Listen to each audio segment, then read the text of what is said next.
देखिए आज हम पढ़ते हैं diffraction through a narrow wire. क्या पढ़ेंगे? Diffraction through a narrow wire.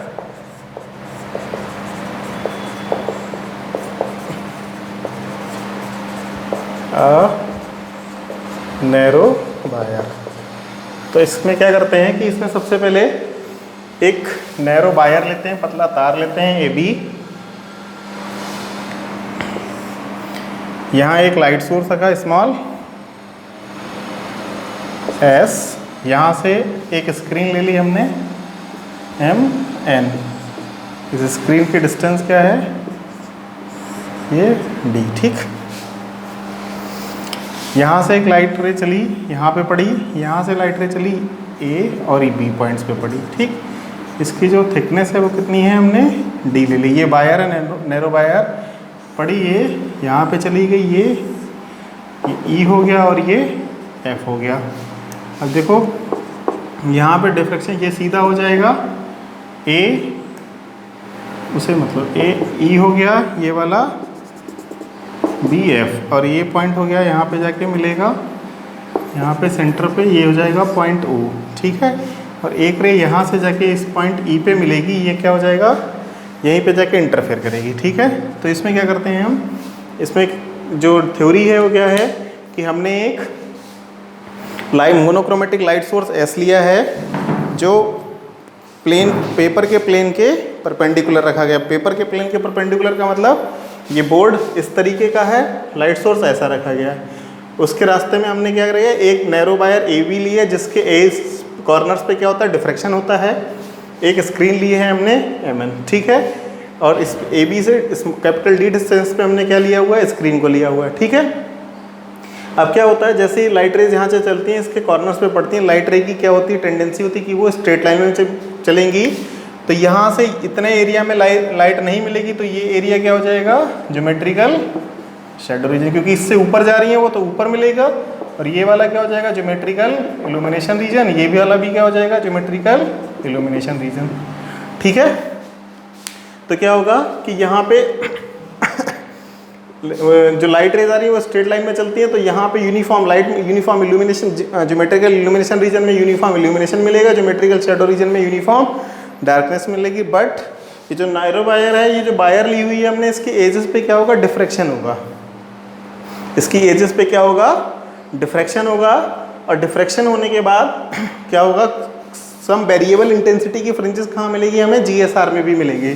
Geometrical shadow region में भी क्या होगा? हमें कुछ वेरिएबल इंटेंसिटी की फ्रिंजेस मिलेंगी। और उन फ्रिंजेस मिलने के बाद पॉइंट O क्या है, या ये कह लें कि पॉइंट A और B दोनों पे लाइट कहाँ से आ रही है? सोर्स S से आ रही है। पॉइंट A और B दोनों पे लाइट कहाँ से आ रही है? सोर्स S से आ रही है। तो A और B क्या हो गए? ये कोहेरेंट सोर्सेस हो गए। A और B कोहेरेंट सोर्सेस हो गए। अब पॉइंट A से और B से इक्वल डिस्टेंस है। जितनी डिस्टेंस इसकी A से उतनी ही डिस्टेंस O से B से है। तो O क्या हो जाएगा? पॉइंट O क्या हो जाएगा? Point O is equal to central maxima. ठीक, मतलब यहाँ पे जो लाइट रेज आएंगी उनका पाथ डिफरेंस कितना हो जाएगा?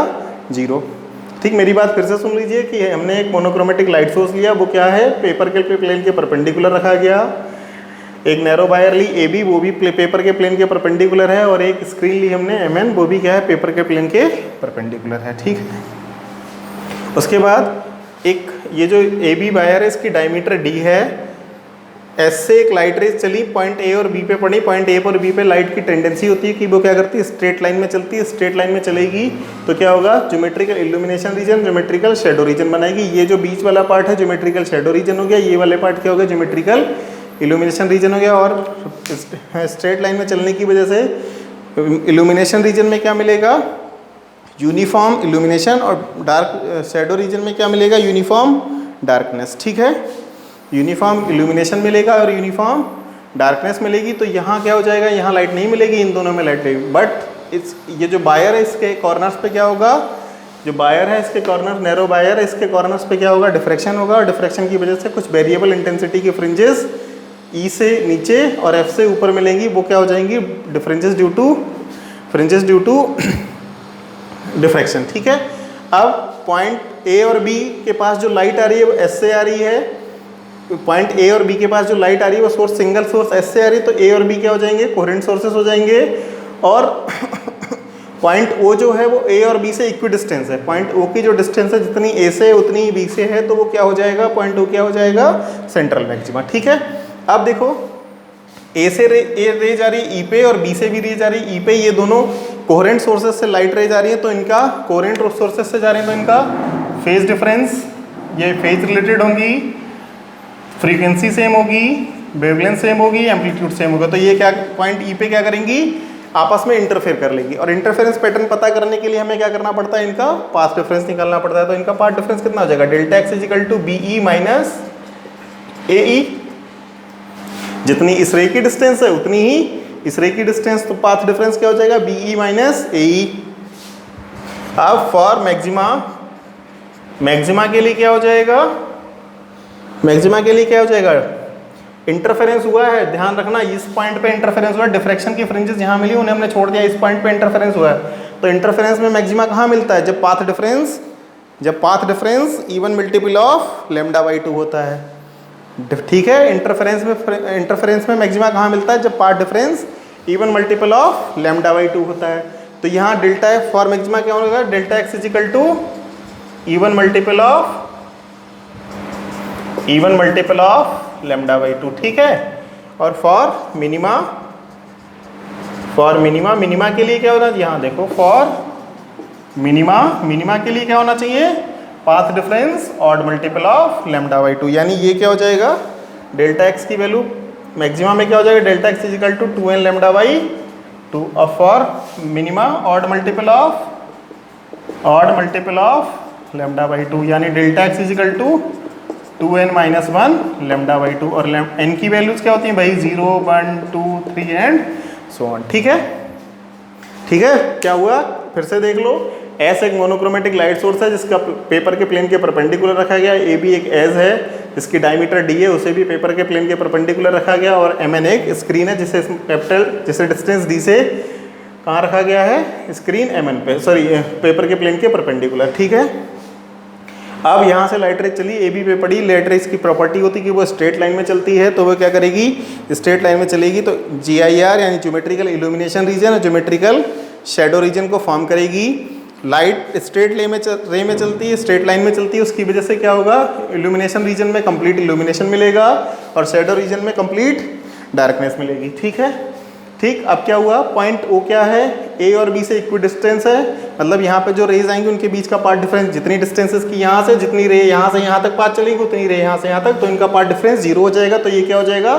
Central maxima. पॉइंट ओ क्या हो जाएगा, सेंट्रल मैक्सिमा। अब पॉइंट ई पे क्या हो रहा है, बी से भी रे जा रही है और ए से भी रे जा रही है, ये मिलेंगी, मिलके क्या करें, सेम कोहेरेंट सोर्सेस से आ रही है, ए और बी कोहेरेंट सोर्सेस हो जाएंगे, तो इनका फेज रिलेटेड होंगी, फ्रीक्वेंसी सेम होगी, वेव लेंथ सेम होगी, एम्पलीट्यूड भी सेम होगा, तो ये रेज आपस में यहाँ पे क्या कर लेंगी, इंटरफेयर कर लेंगी।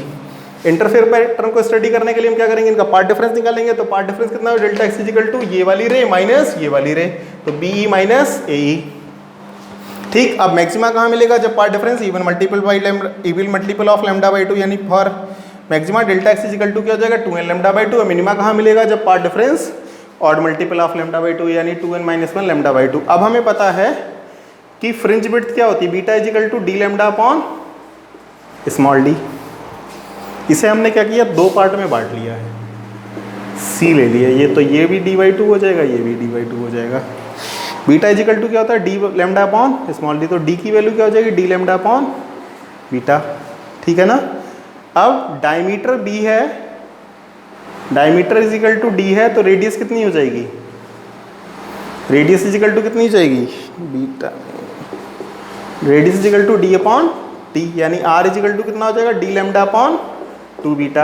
अब देखो ये हमें पहले से पता था, ये हमने सबसे पहले जब इंटरफेरेंस पढ़ा था तो फ्रिंज विड्थ निकाली थी, सबसे पहले इंटरफेरेंस बाय थिन फिल्म में यही निकाला था, beta is equal to D lambda upon small d, और डी की value 2mu minus 1 into alpha, D क्या होता है a प्लस बी, यहाँ से यहाँ तक की डिस्टेंस में बीच में हम उसमें स्लिट रखते थे, थिन फिल्म रखते थे। ठीक, अब देखो अगर r बड़ा है तो बीटा, r बड़ा होगा तो बीटा छोटा हो जाएगा, या ये कहें d बड़ा होगा तो बीटा छोटा हो जाएगा, यानी फ्रिंज विड्थ बहुत छोटी हो जाएगी, तो क्या होगा, इस तरीके का इल्यूमिनेशन मिलेगा। किस तरीके का मिलेगा, देखो यहाँ से जब D या ये कहें D जब बहुत छोटा होगा तो फ्रिंज विड्थ बड़ी होगी, तो क्या होगा, इस तरीके से हमें फ्रिंजेस मिलेंगी। ये हो जाएगा, ये इस तरीके से बनती हुई आएंगी, इस तरीके से बनती हुई आएंगी। ये ज्योमेट्रिकल इल्यूमिनेशन की हैं, ये ज्योमेट्रिकल शेडो रीजन में मतलब यहाँ जो फ्रिंजेस मिल रही हैं वो, और ये ज्योमेट्रिकल इल्यूमिनेशन रीजन मतलब ये जो फ्रिंजेस हैं ये इस वाले रीजन की हैं, ये वाली फ्रिंजेस जो हैं ये इस वाले रीजन की हैं, और ये वाली फ्रिंजेस इस वाले इसमें क्या हुआ, जो D ये वाली डायमीटर बहुत छोटी है तो बीटा बड़ा हो गया, तो ये फ्रिंजेस हमें दिख रही है बनती हुई। अब दूसरा केस क्या है कि जब डायमीटर बहुत बड़ी हो जाए तो क्या हो जाएगा, बीटा बहुत छोटा हो जाएगा। जब D विल बी कैपिटल तो बीटा क्या हो जाएगा, बहुत छोटा हो जाएगा। तब क्या होगा, तब फ्रिंजेस कुछ ऐसी बनेंगी। देखो GIR में तो कोई फर्क पड़ना नहीं है, वो जैसी आ रही हैं वो आ ही रही हैं, ठीक। ये GSR हो गया, ये GIR हो गया, और ये भी क्या हो गया, GIR, ठीक है। मेरी बात समझ आई। यहाँ देखो फ्रिंज विड्थ बड़ी है, बीटा बड़ा है, इसलिए यहाँ फ्रिंजेस तुम्हें GSR में दिख रही है। यहाँ बीटा बहुत छोटा हो गया, बीटा बहुत छोटा हो गया, इसीलिए यहाँ फ्रिंजेस होंगी तो कुछ ऐसी होंगी, ऐसी ऐसी ऐसी ऐसी, जिन्हें हम डिफरेंशिएट नहीं कर पा रहे, इसीलिए वो क्या लग रहा है, स्ट्रेट लाइन। तो जब बायर है जिससे डिफ्रैक्शन करना है, उसकी थिकनेस जो या डायमीटर जब कम होगी, जो बायर है उसकी डायमीटर जब कम होगी तो क्या होगा, फ्रिंजेस बड़ी होंगी, और डायमीटर जब छोटी होगी तो फ्रिंजेस बड़ी होंगी, और डायमीटर जब बड़ी होगी तो फ्रिंजेस छोटी होगी। यहाँ डायमीटर कम थी तो फ्रिंजेस क्लियर दिख रही हैं, देखिए यहाँ डायमीटर बढ़ गई तो फ्रिंज विड्थ कम हो गई, इसलिए फ्रिंजेस हमें दिखाई नहीं दे रही, ठीक है। फिर से सुन लो कि हमने क्या किया था, ये हमारा डायग्राम था कि ये एक सोर्स है, यहाँ हमने नैरो वायर रखी हुई थी AB, ये स्क्रीन है MN, ये यहाँ चली गई थी, यहाँ से यहाँ आई थी, यहाँ से यहाँ, ये E हो गया, ये F हो गया, ये पॉइंट ले लिया हमने C, A और B, इसकी डिस्टेंस क्या हो गई, D हो गई यहाँ से। अब यहाँ से लाइट यहाँ गई, यहाँ से यहाँ आई, और यहाँ से ये हो गई, ये O हो गया, ये S, ठीक है। अब क्या हुआ, S से लाइट रे चली, नैरो वायर AB पे पड़ी, तो क्या हुआ, वहाँ स्ट्रेट लाइन में चलती है तो क्या हो जाएगा, ज्योमेट्रिकल, ये वाला ज्योमेट्रिकल इल्यूमिनेशन रीजन हो गया, ये ज्योमेट्रिकल शैडो रीजन हो गया, ठीक है। Geometrical illumination region, geometrical shadow region बनाए। अब ज्योमेट्रिकल इल्यूमिनेशन रीजन में क्या होगा, यूनिफॉर्म इल्यूमिनेशन मिलेगा। ज्योमेट्रिकल शैडो रीजन में क्या मिलेगी, यूनिफॉर्म डार्कनेस मिलेगी, ठीक। अब पॉइंट O क्या, अब A और B क्या है, इनके पास लाइट सोर्स S से आ रही है, तो ये क्या हो जाते हैं, कोरेंट सोर्सेस, तो इनसे निकलने वाली रेज का वेव फ्रंट फेज रिलेटेड होंगी, वेवलेंथ सेम होगी, एम्पलीट्यूड सेम होगा, और फ्रीक्वेंसी सेम होगी। तो ये क्या करेंगी, जब ये पॉइंट E पे मिलेंगी जाके तो क्या हो जाएंगी, इंटरफेयर करेंगी। इंटरफेयर स्टडी करने के लिए हम क्या करते हैं, पार्ट डिफरेंस निकालते हैं। पार्ट डिफरेंस कितना हो जाएगा, delta x equal to BE minus AE, BE minus AE इनका पार्ट डिफरेंस हो गया। अब मैक्सिमा की कंडीशन क्या होती है इंटरफेरेंस में, कि जो पाथ डिफरेंस होगा वो even multiple by of lambda by 2, यानी डेल्टा x मैक्सिमा के लिए 2n लैम्डा बाई 2, और मिनिमा के लिए क्या हो जाएगा, delta x is equal to odd multiple of lambda by 2, यानी 2n माइनस 1 लैम्डा बाई 2। अब हमने फ्रिंज विड्थ पता है हमें, beta is equal to D lambda upon small d, तो डी बीटा डी लैम्डा। अब देखो इसमें D is inversely proportional to beta हो गया, डी बड़ा होगा तो बीटा छोटा, डी इसमें छोटा, इस वाली के लिए डी छोटा था तो बीटा क्या था, बड़ा। फ्रिंज मतलब डी छोटा था, डायमीटर इसकी बायर की डायमीटर छोटी थी तो फ्रिंज विड्थ बड़ी हो गई। तो ये ज्योमेट्रिकल इल्यूमिनेशन की फ्रिंजेस हैं। ज्योमेट्रिकल शैडो रीजन में देखो बहुत छोटी छोटी फ्रिंजेस मिल रही, वेरिएबल इंटेंसिटी की मिल रही हैं, ठीक। और ज्योमेट्रिकल इल्यूमिनेशन रीजन में फिर से बढ़ जाएंगी। ऐसे ही इसमें क्या हो जाएगा, डी बड़ा हो जाएगा तो बीटा बहुत छोटा हो जाएगा, तो इल्यूमिनेशन रीजन की फ्रिंजेस तो दिखेंगी, लेकिन शैडो रीजन में फ्रिंज विड्थ इतनी कम हो जाएगी कि हमें क्या लगेगा, ये जो लाइट है वो स्ट्रेट लाइन में जा रही है, ये जो लाइट है वो क्या कर रही है, स्ट्रेट लाइन में जा रही है, और हमें फ्रिंज इसमें दिखाई नहीं देंगी, ठीक। तो ये क्या हो गया, डिफ्रैक्शन थ्रू नैरो वायर। कोई दिक्कत हो तो